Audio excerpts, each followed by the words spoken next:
In this video, I'm going to be using GladView to fit three simulated data sets. The data sets are shown in Figure 4 of our Journal of General Physiology paper, and the results are shown in tables 3 and 4 of that same paper.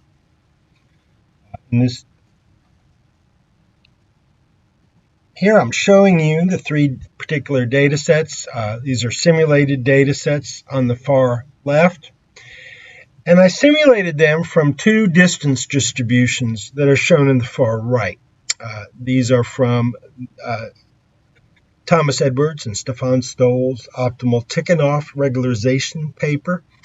I selected two of his of the test distributions they generate in that paper using MMM.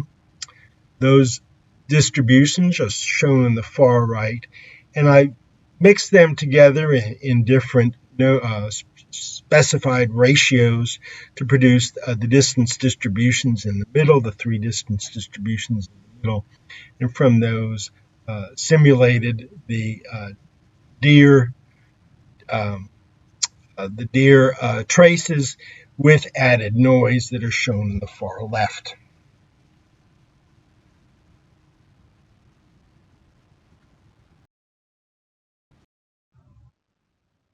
All right, so I've already opened up GladView.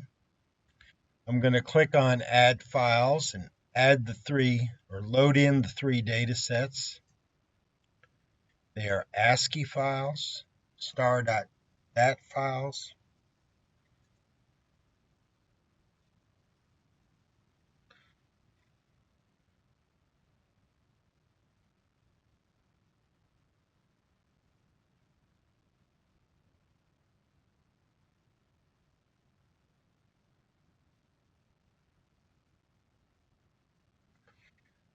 in the all, excuse me, in the, let's go to the the data panel view. On the All tab, all three data sets show up in one window. I can click on the file name tabs for the individual data sets, and you can see more detailed information about the particular data sets shows up. These are simulated data sets. I don't have to worry about truncating the data, the phase, and all the other sort of pre-processing parameters are essentially zero for the three data sets. I'm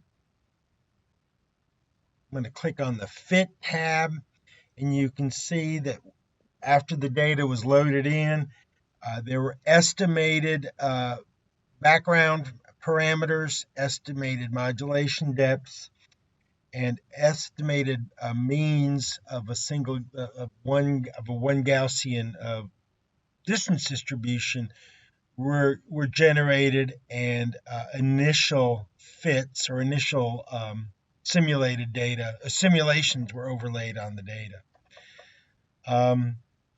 On here on the right, you can see there's a little drop-down menu that we are using an exponential background. We're using Gaussian shapes for the basis set. We're going to use the interior point method to do the nonlinear least squares.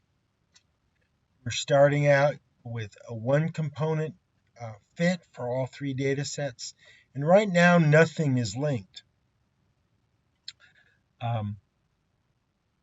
Here are the three estimated distance distributions based just on a quick look at the data. And if I look on at the answer file panel view, look at the individual data set tabs, you can see there are modulation depths, lambda factors, and the mean of the one Gaussian have been estimated.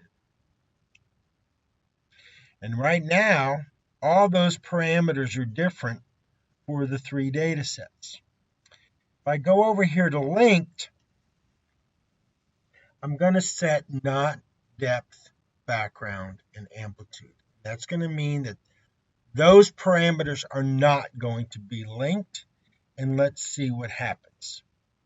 So now notice that the depth and the lambda are different for all three data sets, but this mean of the one Gaussian and the width of that one Gaussian are the same for all these data sets. And that's going to be hold true as GladView optimizes all the parameters to best fit the data. And so you can see the distance distributions are the same for all three data sets.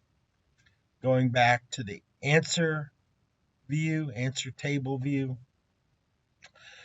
I want to remind you that AMP1 is really just a dummy parameter. It's just a placeholder. AMP1, the amplitude of that first Gaussian is going to be fixed at 1.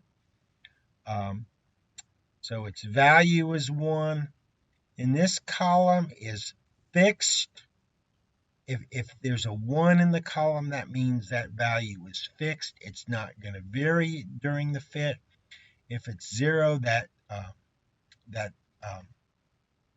value will float. It will vary. It will be optimized during the fit. These numbers in the experiment column just tell me that this is the first data set, the second data set, and the parameters for the third data set. But notice here, for the second and the third data set,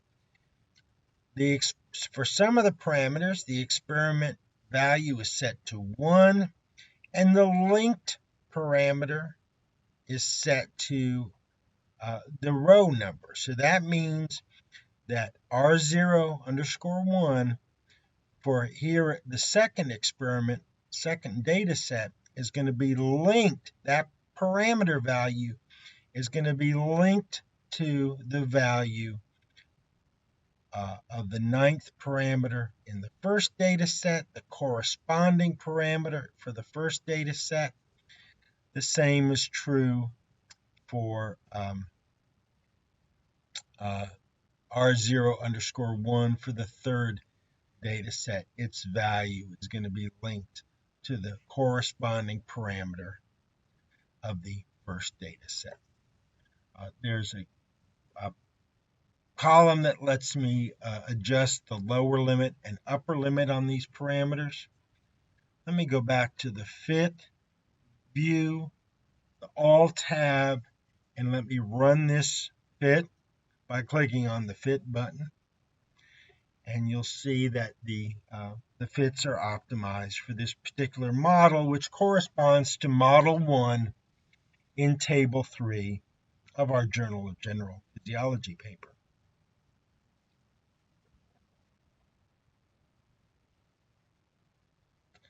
I'm going to save these results by clicking on the one-click button.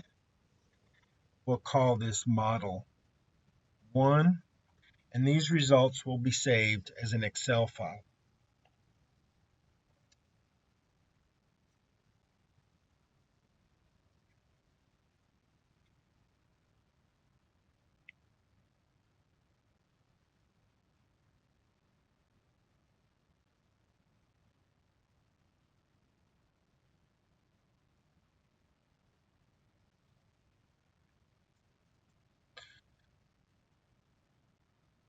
I'm going to go ahead and run Model 2, which is a one Gaussian model with nothing linked. So you see now, if I look at the answer files, you'll see for experiment 1, data set number 1, data set 2, now nothing is linked. Data set 3, none of the parameters are linked. We'll run that.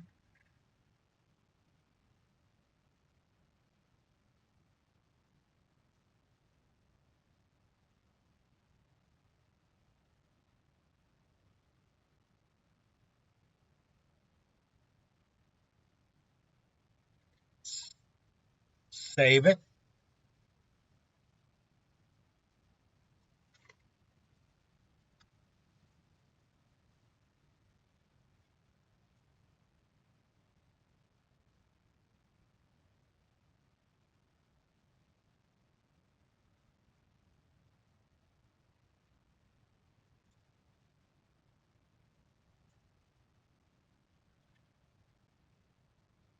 And we'll move on now to model number 3, which is a 2 Gaussian fit, again with the depth, background, and amplitude factors not linked.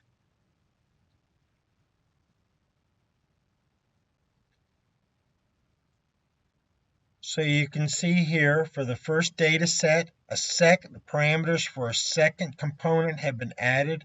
Right now we're only using R0 and width which specify the mean and the standard deviation of the Gaussian, and the amplitude, the fractional amplitude of the second Gaussian. Notice that fractional amplitude, the amplitude 2, is not fixed.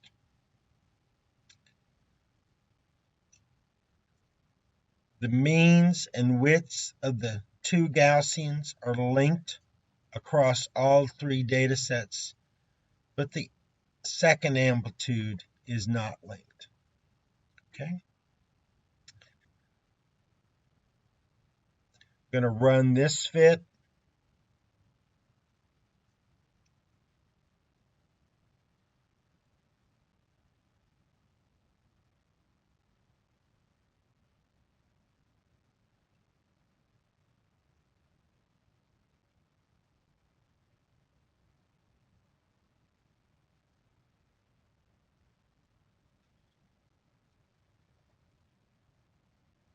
Save it.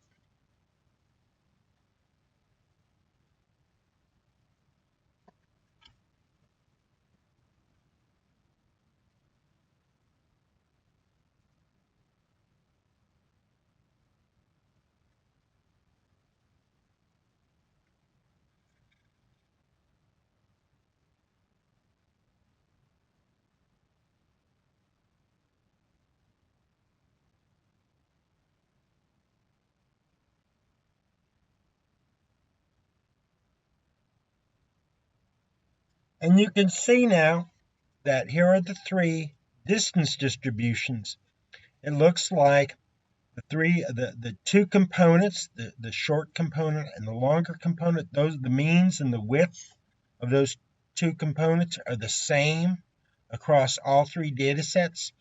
They're only different in their relative amplitude. If I click on the individual file names, you can see the distance distributions are displayed with their corresponding confidence band. Looking at the answer file, you can see that indeed the means and widths of the 2 Gaussians are linked across all 3 data sets. I do want to say that these answer tables are editable. So if I wanted to make changes here, particularly with the linking, I can do that. I could, for example, unlink this one parameter for this one data set by setting it back to 2 and 0. And notice now in the link drop down, it's now changed to custom because I've created my own custom set of parameter links. I'm going to click on initialize and then set that drop down to nothing, which means we have a 2 Gaussian model with none of the parameters linked. That's model number 4 in our paper. I'm going to click on the fit button.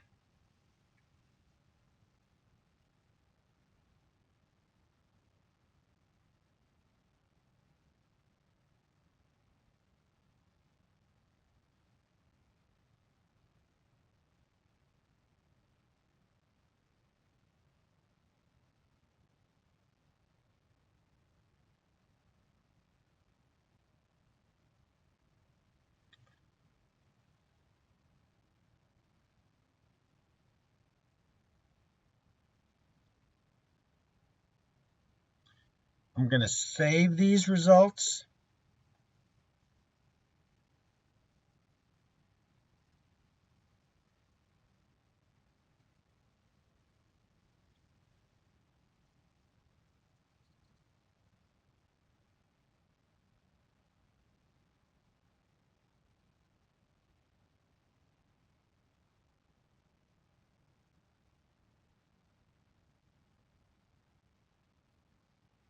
When I click on the one-click button, two things happen. It saves the fit results to an Excel file.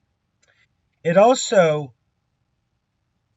puts the final statistics for that fit into a table. And I can access that table by clicking on this Statistics View radio button here. And you can see I've pulled up those fit statistics here. Notice that there are now 4 models, 4 fits in this table. They correspond to 1, 1, and then 2 and 2 Gaussian components. The linkage model is specified here. There are 11, 15, 16, and 24 free parameters in those 4 models. You can see that the sum of the squared residuals consistently drops as I go from model 1 to model 4. For something similar happens for the reduced chi-squared values, but actually the reduced chi-squared values for model 3 and model 4 are very close to each other. But as the models become more complex and as the number of fit parameters increases, you see a different trend for the BIC values. And the model with the lowest BIC value is model number 3. And in going from model number 3, which has 2 Gaussians and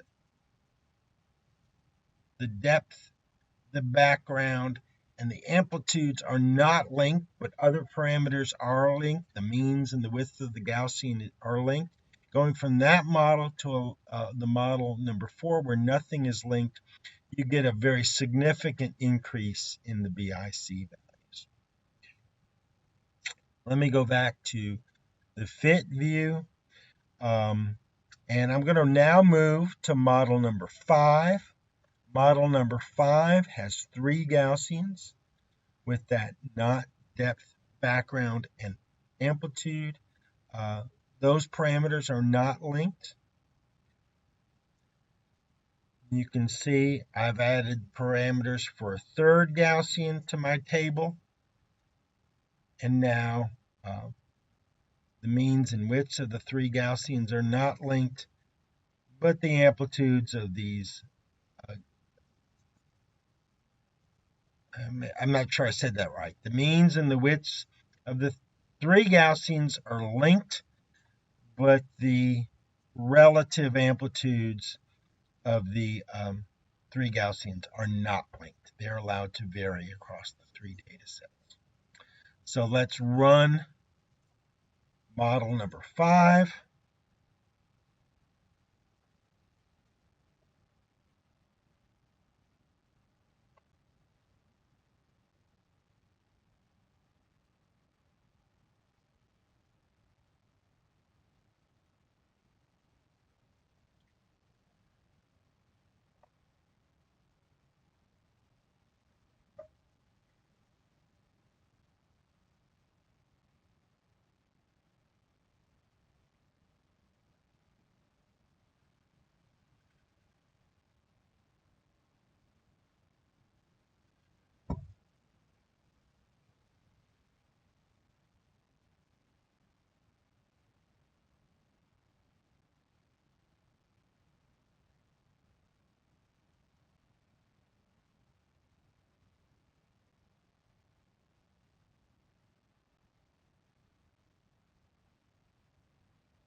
I'm going to save the results for model number 5.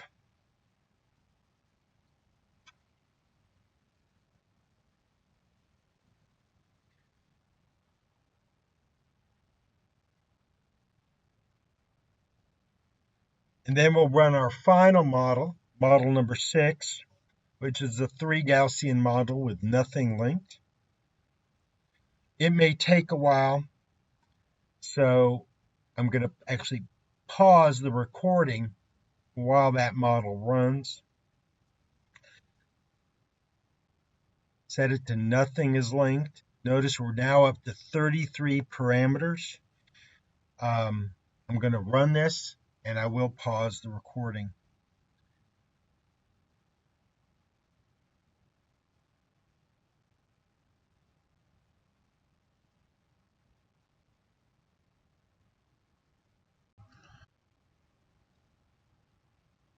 Resumed the recording. This should be finishing up.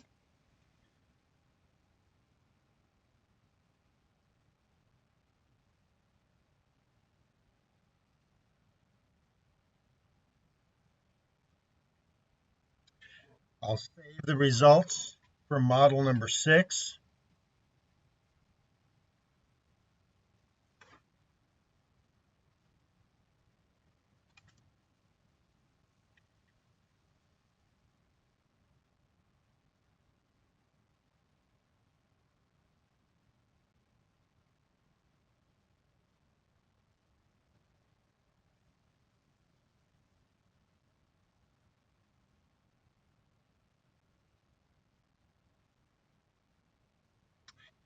And let's go ahead and look at the statistics for all 6 models. You can see that clearly model number 3 is the best. It has the lowest BIC value. I can save this table of results as an Excel file. So I'm going to call this table _3. And that is our first look at using the program GladView to do global analysis of deer data. I want to emphasize that if you have any questions, comments, if you need any assistance, please feel free to reach out to me. I'm Eric Husted at Vanderbilt. My email is eric.husted@vanderbilt.edu. Please feel free to reach out to me, and we'll be happy to help you in any way we can. Thank you for watching.